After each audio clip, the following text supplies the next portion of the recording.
Y is gravitational potential energy negative? आखिर gravitational potential energy negative क्यों होती है, इसको समझेंगे। सबसे पहले इस पॉइंट ऑफ टाइम में हमें वर्क का कॉन्सेप्ट समझना जरूरी है। वर्क को लेके मैंने वीडियो बनाया हुआ है, आप चैनल में जाके देख सकते हैं, लेकिन इस पॉइंट ऑफ टाइम पे इसका बेसिक कॉन्सेप्ट समझना जरूरी है। वर्क का मतलब है, अगर मैं बिल्कुल बेसिक बोलूं, it is a transfer of energy. मान लेते हैं ये कोई सिस्टम है, दिस इज सिस्टम। अगर इस पे मैं कुछ काम करता हूं, तो जब मैंने कुछ काम किया, मेरी जो एनर्जी है वो सिस्टम के अंदर चले गई। तो इस सिस्टम की एनर्जी बढ़ गई, और मेरी एनर्जी, मैंने इस पे काम किया, मैं थक गया, मेरी एनर्जी कम हो गई। तो जब भी ट्रांसफर ऑफ एनर्जी होगा तो हम ये कह सकते हैं कि work is set to be done इस केस में। अब हम ग्रेविटेशनल पोटेंशियल एनर्जी के कॉन्सेप्ट को समझते हैं। मान लेते हैं दो मासेस लेते हैं, चलिए। ये एक मास, एक ये बड़ा मास है, और दूसरी तरफ एक छोटा मास है। मास स्मॉल एम से रिप्रेजेंट किया है, बड़े मास को हमने कैपिटल एम से रिप्रेजेंट किया है। अब इनके बीच में लेट्स से जो डिस्टेंस है वो मान लिया मैंने, x is the distance between the two masses. ये मास बड़ा है, कैपिटल एम, और वो स्मॉल एम, छोटा मास है। अब इनके बीच में ग्रेविटेशन फोर्स ऑफ अट्रैक्शन होगी, ये एक दूसरे को अपनी तरफ खींचेंगे विद द सेम फोर्स। ये कुछ इस तरीके से फोर्स ऑफ अट्रैक्शन, और ये भी सेम फोर्स से एक दूसरे को खींचेंगे। अगर ये भी एफ है तो इसको हम माइनस एफ ले लेंगे। ऑपोजिट डायरेक्शन है लेकिन मैग्नीट्यूड सेम है।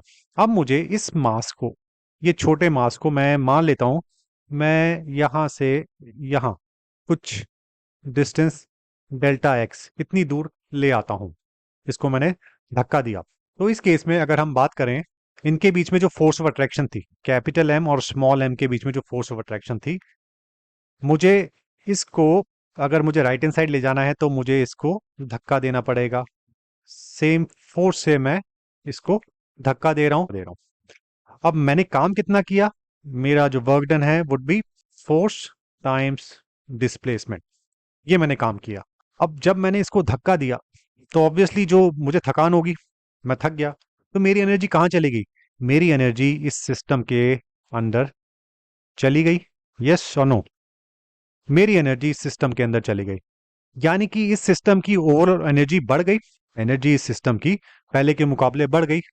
तो जो पहले पोटेंशियल एनर्जी थी इस सिस्टम की, वो पोटेंशियल एनर्जी पहले के मुकाबले बढ़ गई। यानी कि हम वर्क डन क्या है, चेंज इन पोटेंशियल एनर्जी भी बोल सकते हैं, change in potential energy of the system. तो ये पोटेंशियल एनर्जी का जो चेंज था, that is greater than zero. जब सिस्टम की, ओवरऑल सिस्टम की पोटेंशियल एनर्जी बढ़ गई, मैंने इसके ऊपर काम किया, तो उसका जो चेंज होगा, obviously change in potential energy would be greater than zero. Fine, इतना हमें समझ आ गया। अब मैं बात करता हूं इसी बड़ा मास एम और ये छोटा मास एम, इनके बीच में डिस्टेंस हमने एक्स ही ले लिया। अब मैं इसको बहुत दूर ले जाना चाहता हूँ। कितनी दूर ले जाना चाहता हूँ? मान लिया कि मैं यहाँ पे, ये पॉइंट है इन्फिनिटी, इन्फिनिटी तक मैं इसको लेके जाना चाहता हूँ। यहाँ पे मैं इसको ले आता हूँ। तो इस पॉइंट ऑफ टाइम पे क्या होगा? अब अगर हम बात करें मास एम और स्मॉल मास एम की, इनके बीच में जो ग्रेविटेशन फोर्स ऑफ अट्रैक्शन है, जब इनके बीच में डिस्टेंस एक्स है, तो gravitational force of attraction would be gravitational constant, बड़ा मास एम, छोटा मास एम स्मॉल, और इसके बीच में जो डिस्टेंस है उसका स्क्वायर। तो ये इन दोनों के बीच में फोर्स ऑफ अट्रैक्शन है। मैं इसको पकड़ के, इस मास को पकड़ के यहां तक ले आता हूं। इन्फिनिटी डिस्टेंस मान लेते हैं, यहां तक मैं ले आया। अब इस पॉइंट ऑफ टाइम पे, जहां पे जो छोटा मास है, इनफिनाइट डिस्टेंस है फ्रॉम दिस मास, कैपिटल मास से, तो उस केस में इनके बीच में फोर्स ऑफ अट्रैक्शन क्या होगी? अगर मैं लिखूं, तो अगर मैं इसको एक्स जो डिस्टेंस है वो इनफिनाइट हो चुका है, तो कोई भी चीज अगर इनफिनाइट से डिस्टेंस से डिवाइड होगी तो ऑब्वियसली वो जीरो आएगी। तो इस पॉइंट ऑफ टाइम पे जब मेरा छोटा मास इनफिनाइट डिस्टेंस पे है बड़े मास से, तो इनके बीच में जो फोर्स ऑफ अट्रैक्शन है वो जीरो है। यानी कि इस सिस्टम में जो फोर्स है अट्रैक्शन की वो जीरो है। जब फोर्स ऑफ अट्रैक्शन जीरो है, दैट मीन्स जो एनर्जी होगी, जो पोटेंशियल एनर्जी होगी सिस्टम की, वो भी तो जीरो होगी। सो पोटेंशियल एनर्जी सिस्टम की जीरो है। और हमने अब ये देखा था अभी कि चेंज, मैंने इस पे काम किया, इस पूरे सिस्टम पे काम किया, मैं इस छोटे मास को उठा के मैं इन्फिनाइट डिस्टेंस तक ले आया, इस पे मैंने काम किया, तो इसका मतलब पोटेंशियल एनर्जी का जो चेंज है, चेंज इन पोटेंशियल एनर्जी बढ़ रहा है, ग्रेटर देन जीरो है। लेकिन इन्फिनाइट डिस्टेंस पे पोटेंशियल एनर्जी सिस्टम की जीरो है। तो इससे मतलब क्या साबित हुआ? इससे मतलब तो यही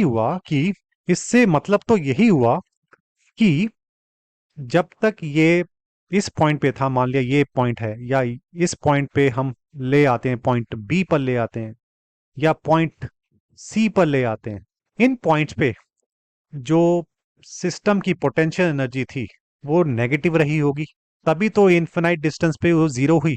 दैट इज जीरो, अगर मैं चेंज निकालूं, change in potential energy, zero minus negative, zero minus negative number positive, तभी तो बनेगा चेंज। जब zero minus negative potential energy, तभी तो चेंज पॉजिटिव बनेगा। तो इससे यही पता लगा कि सिस्टम की पोटेंशियल एनर्जी, अगर इनके बीच में जो डिस्टेंस है वो इनफाइनाइट नहीं है, तो सिस्टम की जो पोटेंशियल एनर्जी है वो नेगेटिव है। तो मैं एक जनरल स्टेटमेंट ये बोल सकता हूँ, when two bodies are not separated by infinite distance, उनके बीच में कुछ फाइनाइट डिस्टेंस है, तो उस सिस्टम की एनर्जी, पोटेंशियल एनर्जी नेगेटिव होगी। अब इसकी एक्सप्रेशन कैसे डिराइव करें? चलिए इसका एक्सप्रेशन डिराइव करते हैं। मान लेते हैं कि अब ये बड़ा मास है हमारा m, और छोटे मास को मैं एक इनफिनाइट डिस्टेंस पे मैंने इसको रख दिया है, इन्फिनिटी डिस्टेंस पे है। अब मैं इस लेट्स से इसके बीच में जो डिस्टेंस है वो इनफिनाइट डिस्टेंस है। अब मैं इसको उठा के कुछ यहाँ पे लेके आ जाता हूँ, इस मास को उठा के यहाँ पे लेके आ जाता हूँ। जब इनके बीच का जो डिस्टेंस है वो लेते हैं, मान लेते हैं आर, कैपिटल आर हो गया, तो मैं इनफिनाइट डिस्टेंस से आर डिस्टेंस पे लेके आ गया, जब कैपिटल एम और स्मॉल एम के बीच में डिस्टेंस कैपिटल आर हो गया। अब उस केस में देखिए, समझते हैं। अब जब मैं मान लेते हैं मास अभी यहाँ पे मैं लेके आया, इस पॉइंट ऑफ टाइम पे क्या होगा, जो कैपिटल ये बड़ा बड़ा मास है वो इसको अपनी तरफ खींचेगा, और मुझे क्या करना पड़ेगा, मुझे बिल्कुल ऑपोजिट फोर्स लगानी पड़ेगी। अगर ये F4 से खींच रहा है तो मुझे -F फोर्स लगानी पड़ेगी, ताकि एग्जैक्ट बैलेंस आउट हो जाए। अगर ये ग्रेविटेशनल फोर्स ऑफ अट्रैक्शन है तो मेरी अप्लाइड फोर्स इसके जस्ट ऑपोजिट होगी, मैग्नीट्यूड जो है वो बिल्कुल बराबर होना चाहिए, मेरी अप्लाइड फोर्स का ग्रेविटेशनल फोर्स के बिल्कुल बराबर होना चाहिए। जैसे जैसे मास पास आता रहेगा, यहाँ पे जैसे मास आ गया, इस पॉइंट पे आ गया ये मास, तो यहाँ पे force, gravitational force of attraction बढ़ जाएगी पहले के मुकाबले, क्योंकि डिस्टेंस कम होता जा रहा है, फोर्स बढ़ती जा रही है। तो मुझे इस पॉइंट ऑफ टाइम पे, मान लिया ये पॉइंट मैंने ले लिया बी, यहाँ पे फिर मुझे जो ग्रेविटेशनल फोर्स है इस मोमेंट पे, मुझे उसके अकॉर्डिंगली अपनी फोर्स लगानी पड़ेगी, applied force. So every moment मेरी जो अप्लाइड फोर्स है वो इन दोनों मासेस के बीच में जो ग्रेविटेशनल फोर्स होगी उसके मुझे बिल्कुल बराबर करनी पड़ेगी।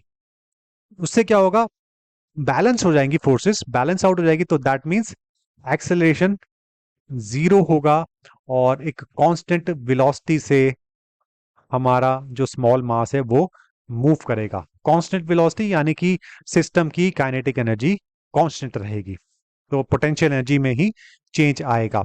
अब मैं बात करूं मेरा जो वर्क डन इस केस में क्या होगा। अगर हम वर्क डन की बात करते हैं, work done is change in potential energy, and change is potential energy is force applied over ये मान लेते हैं डिस्टेंस डेल्टा एक्स ऐसे ले लेते हैं। और ये जो फोर्स है ये every time it is equal to gravitational force of attraction between these two masses. और ग्रेविटेशनल फोर्स ऑफ अट्रैक्शन क्या होती है, अगर हम बात करें, that is gravitational constant capital M, mass of small body, और इनके बीच का डिस्टेंस, दैट इज उसको अगर हम ले लें एक्स स्क्वायर डिस्टेंस ले लेते हैं, और डेल्टा ये फोर्स हो गई।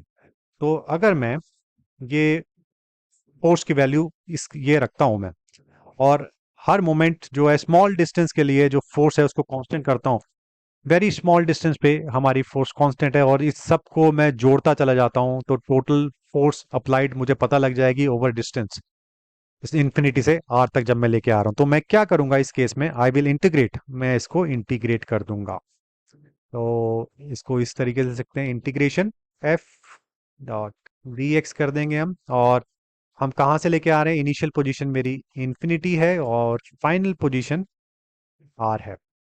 अब क्या होगा, हमने अभी बात की, जो मैं फोर्स अप्लाई करूंगा, ये जो मेरी अप्लाइड फोर्स है, that is equal to, always equal to the gravitational force of attraction between these two masses. तो मैं इस तरीके से लिख दूंगा, capital G, capital M, small M, और उनके बीच का जो डिस्टेंस है इसको हमने ले लिया एक्स स्क्वायर डी एक्स। इसको हम इंटीग्रेट करेंगे इन्फिनिटी से आर तक।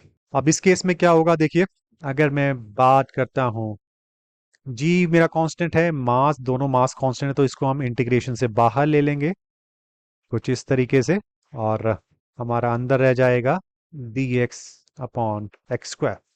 सो 1/x² को अगर हम इंटीग्रेट करेंगे with respect to D X तो क्या आएगा, -1/x। तो इसको हम कुछ इस तरीके से लिख सकते हैं, जी कैपिटल एम स्मॉल एम, इसको मैंने इंटीग्रेट किया तो आ गया -1/x, और जो इंटीग्रेशन किया हमने, माइनस, हम इन्फिनिटी से आर तक लेके आ रहे हैं। तो इस केस में क्या होगा, capital G, capital M, small M, 1/, final position minus initial position. So -1/r, minus -1/infinity, कुछ इस तरीके से हो जाएगा। सो -1/infinity वुड बी 0, क्योंकि किसी भी चीज को इन्फिनिटी से डिवाइड करेंगे तो 0 ही आएगा। तो फाइनली जो मेरा एक्सप्रेशन हो जाएगा वो क्या होगा, इट वुड बी, चलिए यहाँ पे लिख लेते हैं, वो मेरा ये हो जाएगा, is equal to G M multiplied by -1/r, या इसको हम ऐसे लिख सकते हैं, -G M, capital M small M upon R. So this is the potential energy, या चेंज इन पोटेंशियल एनर्जी हम लाए। तो इन्फिनिटी पे तो आप देख सकते हैं कि जो पोटेंशियल एनर्जी में, हमारी पोटेंशियल एनर्जी नेगेटिव निकल के आई। अगर इन्फिनिटी पे 0 है तो आर डिस्टेंस पे हम लेके आए तो पोटेंशियल एनर्जी का एक्सप्रेशन नेगेटिव निकल कर आया। इस तरीके से भी हम देख सकते हैं, जो मेरी अप्लाइड फोर्स है वो ऑपोजिट डायरेक्शन में है, जबकि जो डिस्प्लेसमेंट हो रही है मास की वो लेफ्ट हैंड साइड हो रही है, अप्लाइड फोर्स मेरी राइट हैंड साइड है। तो इस केस में दोनों अप्लाइड फोर्स और डिस्प्लेसमेंट में 180 डिग्री का फेज डिफरेंस है। सो इसीलिए पोटेंशियल एनर्जी, नेगेटिव होती है। Thank you.